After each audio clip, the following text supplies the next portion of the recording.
আসসালামু আলাইকুম। Welcome back again with another video. আজকে শুরু করতে যাচ্ছি বন্ধুরা, এটা হচ্ছে আপনার কিপের ব্যবহার।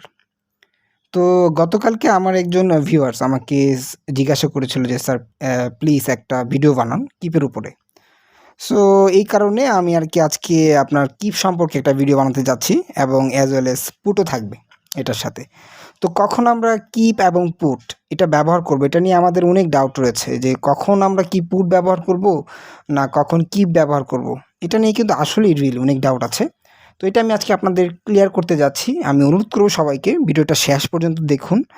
আশা করছি যে কিপ আর পুট সম্পর্কে কোনো ধরনের সমস্যা হবে না, মানে রাখা অর্থে অন্তত।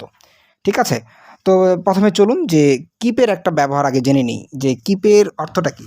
কিপের অর্থ হচ্ছে আমরা মনে করেন যে রাখি। প্রথম কিপের একটা অর্থ হচ্ছে রাখি অর্থে ব্যবহার করা হয়। যেমন যে আমি বলি যে I always keep A mobile in my pocket, মানে আমি সর্বদা আমার পকেটে কি একটা মোবাইল রাখি। আর বলতে পারেন যে you should always keep a wallet, তোমার সর্বদা একটা কি মানি ব্যাগ রাখা উচিত।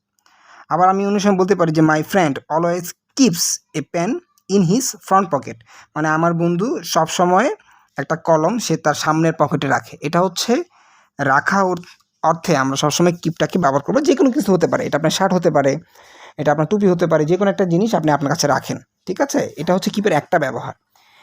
এখন অ্যানাদার যে আরেকটা ব্যবহার আছে, এটা খুবই ইন্টারেস্টিং, এটা খুবই আপনার বুঝতে হবে। You have to understand gradually, মানে ধীরে ধীরে বুঝতে হবে, তাহলে আপনারা বুঝতে পারবেন।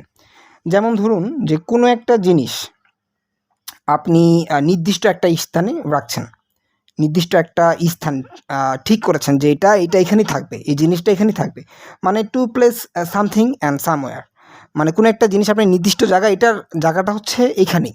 কীভাবে, আমি কয়েকটা উদাহরণ দিচ্ছি আপনাদের, তাহলে ডাউটটা ক্লিয়ার হয়ে যাবে।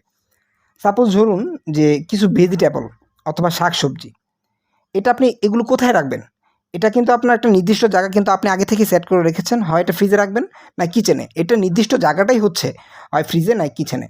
তখন আপনি এটাকে বলতে পারেন যে keep the vegetables in the fridge, অথবা বলতে পারেন যে keep the vegetables in the kitchen, মানে রাখো শাকসবজিগুলো কোথায়, হয় কিচেনে, অথবা আপনি বলতে পারেন যে আপনার কিচেন হতে পারে অথবা ফ্রিজে হতে পারে। তো এইভাবে গেল। তারপর আপনার অনেক সময় আমরা বলি যে keep the cups in the kitchen, মানে কাপগুলো এটা নির্দিষ্ট জায়গাটা কোথায়, এটা কিন্তু আমরা সবসময় কোথায় রাখি, কিচেনেই রাখি, তাই না? তো এখানে আপনি অবশ্যই বলতে হবে keep the cups in the kitchen. আবার অনেক সময় আমরা বলে থাকি যে I am going to keep my pan on the table, মানে আমার যে আপনার কলম, এটা আমি সবসময় টেবিলের উপরে রাখি, এটা নির্দিষ্ট জায়গাটা এটা, এই জন্য I am going to keep my pan on the table, মানে আমি টেবিলের উপর আমার কলমটা আমি কি রাখতে যাচ্ছি।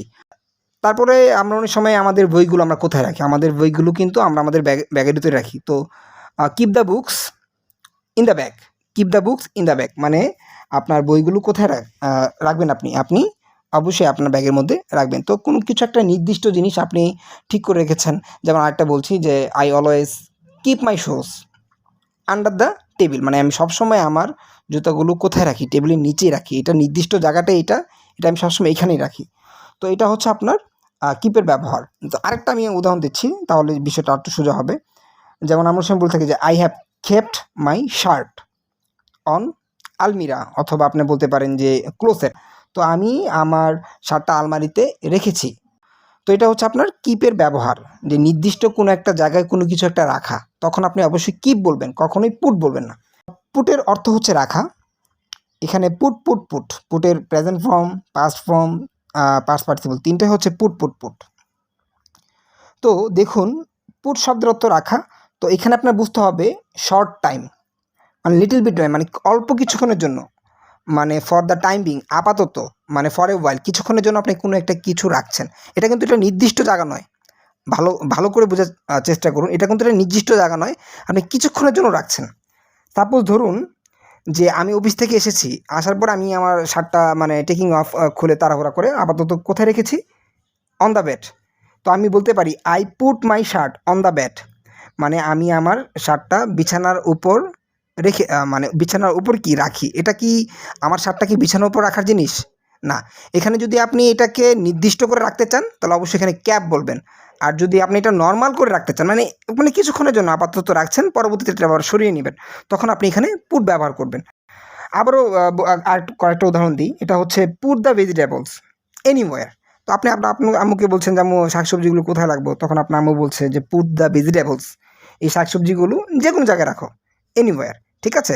এটা আপনি অল্প কিছুক্ষণের জন্য রাখছেন। এইজন্য আপনার যেকোনো জায়গায়। কিন্তু এটাকে যদি আপনি কিপ দ্য বলতেন, তাহলে keep the vegetables in the kitchen অথবা ইন দ্য ফ্রিজ, তাহলে এটা নির্দিষ্ট জায়গায় চলে যেত।